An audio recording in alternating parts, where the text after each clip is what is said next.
সাল 19 তারপরে 20 ওই সময়টাতে সবচেয়ে বেশি টাকা টাকা তাকে দেওয়া হইতো। একবার তার প্রতি মাসে আমরা একবার দুইবার এরকম প্রতি মাসে দিতাম বিভিন্ন জনের কাছ থেকে তুলে। তো তাদের ভেতরে একজনের কাছে $2,500 পাঠানো হয়েছিল একবার, আমার মনে আছে।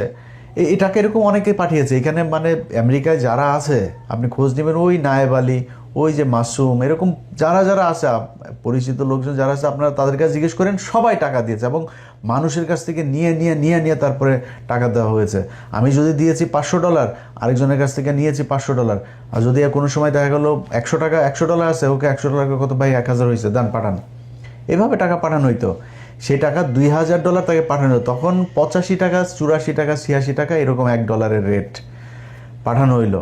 সম্ভবত মনে হয় বাংলাদেশি টাকায়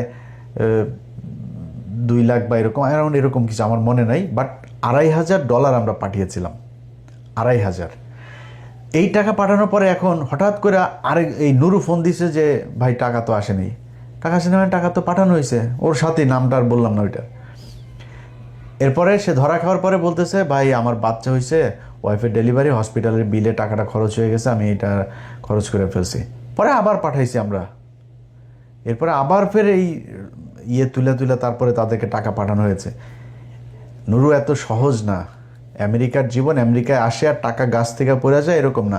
এখানে যারা স্যুট টুট পরেও বাংলাদেশে যায় না, এরা এখানে কে কী করে, তোর তো 14 গোষ্ঠীর মধ্যে মনে হয় আমেরিকা কেউ থাকে না, থাকলে জিজ্ঞেস করিস।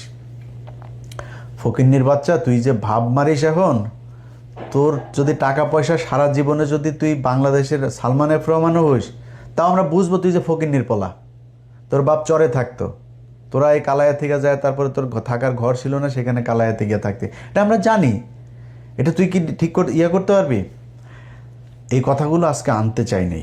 ওর ইদানিং দেখবেন চলাফেরা, ওর পাঞ্জাবি, মানে নতুন নতুন পাঞ্জাবি, তারপরে হাঁটার যে ধরন, হাঁটার ভাবটা দেখলে আপনি বুঝবেন যে ফকিন্নির পোলাদের টাকা পয়সা হইলে কি হয়, এটা এরে দেখে ভালো করে বুঝবেন।